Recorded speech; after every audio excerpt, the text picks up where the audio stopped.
Hey, fellow film fans, Englentine here for Xtreme Movie Show. Today, we lost Wilfred Brimley, of all people. So, actually, I believe it was yesterday, but still, as of this recording.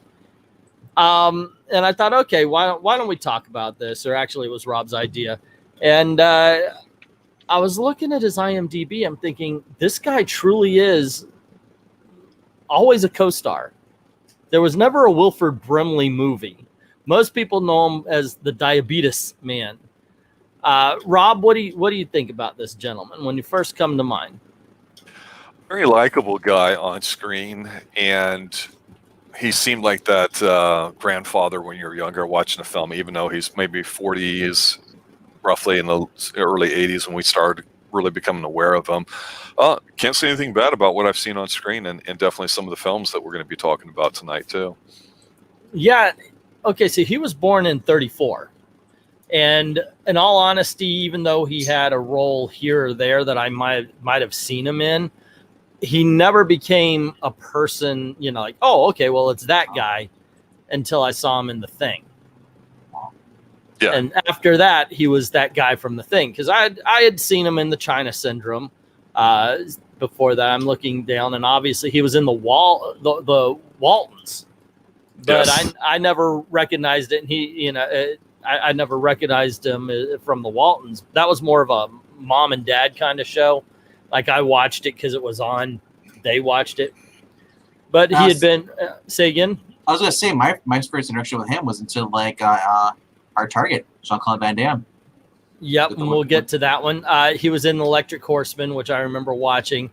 But The Thing is a film that it was on HBO when HBO became big and everybody was getting it. And I watched it every damn time because, holy crap, The Thing is really good. And from then on, it was, oh, that's that guy from that. And that's the guy from here. He showed up as the police captain in 10 to Midnight. He ended up being in Hotel New Hampshire. And then, of course, a movie that I want to talk about. He showed up in a film called Remo Williams' The Adventure Begins. Yes. Let's kind of go in order here for a little bit, because okay. I'll back up. Sure. Well, because selfishly speaking, this is a show about you and I and what we watched. And I will say that, like you, my parents watched the Waltons a lot, and it was on. I didn't actively sit down and watch it. So, yeah, I agree with you. I had a passing familiarity with them, too. But, man, what a wholesome show the Waltons kind of was. And so, to your point, yeah, China Syndrome, kind of a adultish, almost disturbing film, you know, at that age when we weren't even 10 years old. But then you're right. When you talk about the John Carpenter classic, The Thing, he was fantastic, and I think that's, for me, one of the first roles that, like you, immediately comes to mind. Now, RDV, I don't know if you've seen The Thing or not, but that, of course, I'm a big mark for John. I saw it a long time ago, and I saw it on TV, so it never really struck with me because I just wasn't a fan of it. He's not a horror film fan.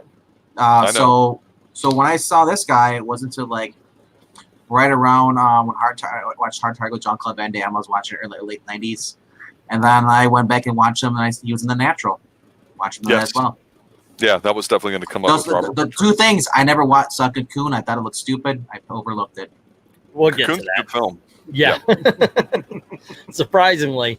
That's one of those movies you don't expect. Now, The Thing, of course, he's the scientist who realizes the danger of the thing. When they find out that this is a multi-celled organism, just a little piece can get into you and then take you over. He's the guy who sits there and it's like tick, tick, you know, world domination in 3 days if it ever got out to the public. So he goes out to attack the helicopter and attack the crawler to make sure nobody could leave. Everybody at that camp has to die to make sure that the world stays safe, and they isolate him. And that's the character he played in The Thing. And he's also the dude with one of my favorite kills, where he grabs onto him and you see him digging his fingers in his face, and you just see it spread out. Wow, that was a great freaking special effects scene. Well, the great thing about the thing, besides its sense of paranoia and its no happy endings ending, is the fact that when all these guys are together early on and you find out who they all are and what their function is, they're all professionals. They're all dealing with their situation. They seem like complete pros. And I don't mean know-it-alls like 007 where they're sexy. These are like gritty, blue-collar type workers. And even though he's like the doctor scientist type, to your point, when he's sitting there on a computer screen watching the transmission rate and trying to figure it out, it's so creepy and effective, not because what we see on screen at the time, which again, this is 40 years ago when you didn't have these kinds of effects on the screen. It's his reaction to it, as in, what's the smart thing you want to do? And the way he's pleading with them to like let him out at the end, and you're like, oh my God, has he been taken over or not, or what? He does it so well. Like I see, he comes across as that grandparent of yours or whatever like that. You're like, holy crap. I mean, what a really great performance, for lack of a better word. And it's like, I can't picture Wilfred Brimley as the guy to think on, okay, John, what's my motivation here, or trying to make it all complicated. It's Wilfred Brimley just channeling him and just being so natural to put you at ease, that makes it so creepy and so effective. Yeah. Yeah. The next one up, if we're going by in order. Yeah, was 10 to Midnight, and then the Hotel New Hampshire, which the Hotel New Hampshire, every character in there is just strange. I don't recommend this movie to anybody, but I liked it. This is by the same writer as The World According to Garp, and that guy did not write easy movies to watch and easy books to read and all that. And I definitely don't recommend that. Right. But then we got The Natural with Robert Redford. This is where I've got to say one of the things about Wilfred Brimley is I don't think he was a character actor, not in the sense that you would see other people where I would never see, and probably couldn't accept Wilfred Brimley as, say, like a German soldier. He always played that same character, and Natural, he did as well. After that, of course, we got Cocoon, which is about a bunch of old people who are in a home that's next to a big house that ended up getting lived in by aliens. This is a good movie. This is an 80s staple. I'm not the biggest Ron Howard fan who directed this, but yes, this is a good film. You cannot say you're a fan of the 80s without having seen Cocoon. Well, yeah, I agree with you. They actually go into this pool that these aliens, this big house that has a pool, and the thing is some guys from the old folks home next to it, while the house was abandoned, would go and swim in this pool. And then they go in, and at one point there are these rocks at the bottom of the pool, and they say, what the hell, let's jump in and we'll enjoy our time. And then they get out of the pool and find out that they're a lot more vigorous than they used to be. It wasn't just them being just, doing their normal stuff. They actually have more energy. They're feeling younger. And that's when they discover that there's that the aliens are in fact aliens. Of course, at the end, it's one of those things where, well, you could come to space with us and always be, you can always be young again or something. It's a really good movie. Steve Guttenberg. There's a really good moral tale to this, and well, look, one person we've not brought up, and I'll just say his name just to say it and get it over with, because eventually we may circle back to him, in the future on this channel. We can't talk about the 80s without talking about, of course, Wilfred Brimley, who we're talking about tonight, and other people. Chuck Norris is another one, all the action guys. But Steve Guttenberg was unstoppable, as well as Brian Denny, who happened to be in this film. And so, to your point, for me, this is one of the first movies that dealt with old people and the issues they have, because let's face it, the elder population is not normally portrayed on screen with any real depth to it. And even though this is a lighthearted kind of comedy film, I guess, if you want to call it, that's very light on sci-fi in a way, with the moral part to it is pretty good, is that they're not doing anything evil or sinister. Just by coincidence and circumstance, they happen to, fortunately for themselves, get young.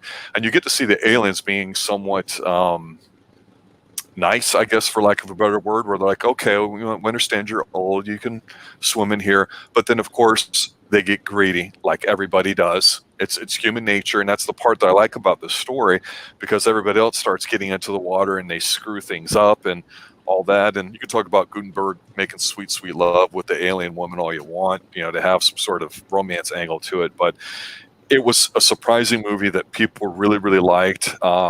It's really is a decent film. And one day we'll probably cover it here soon. Actually, it got to be so popular, people talking about it. They did, I think, a second one too. Yeah, it's a nice film. It's one of those that, to me, it's a nice film. It was one of those that was huge when it was out.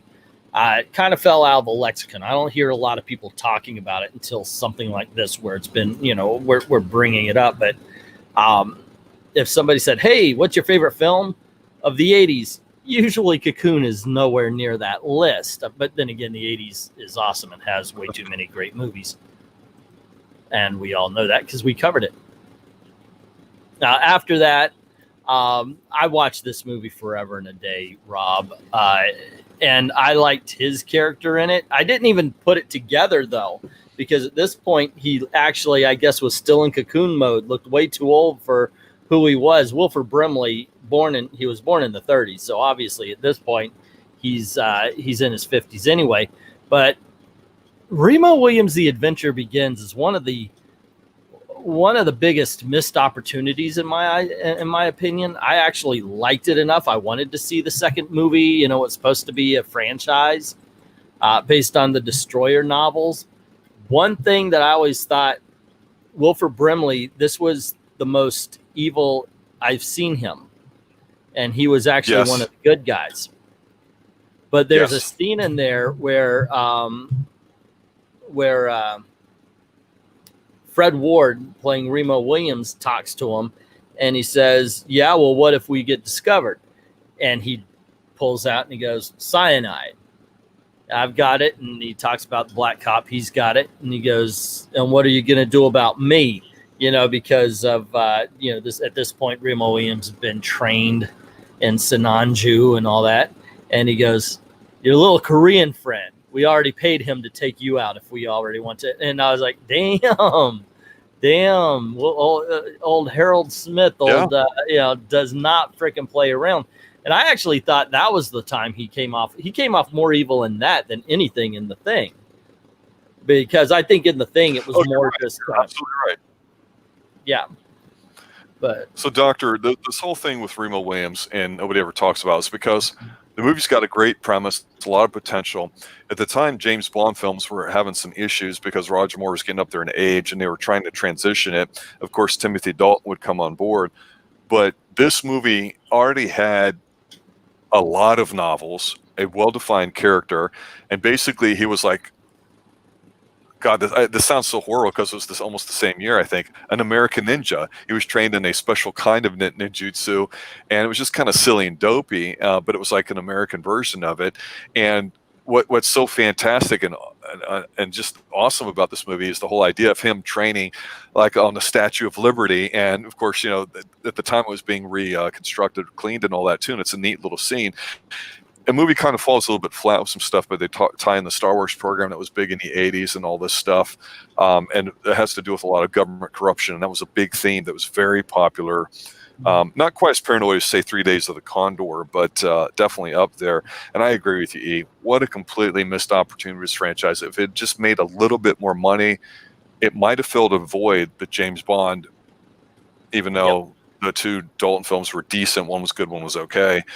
This really could have been a film that we might have seen 5 or 6 films out of. And Fred Ward was great in it. It's just, man, you can look at that film and go, if only.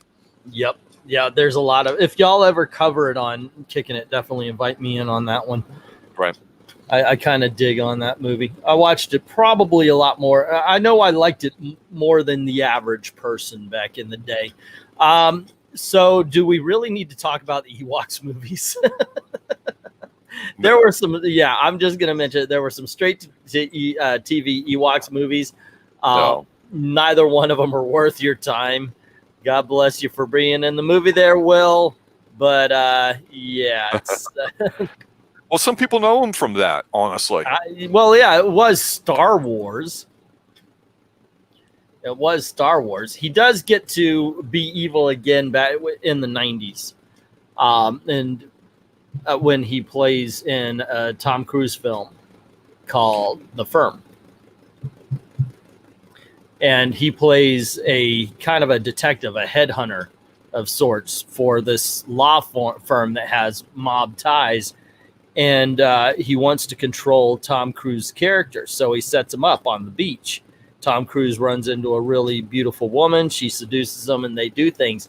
And his interaction with Tom Cruise, he's like, oh, no. It's not the sex that's going to get to your wife. It's the other stuff.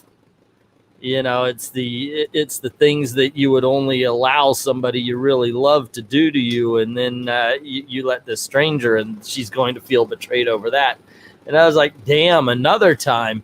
Wilfred Brimley, I wonder if it's because you know him as, you know, I mean, he really does come off as just like you said, lovable grandpa type. But when he turns on the evil, the man can be chilling.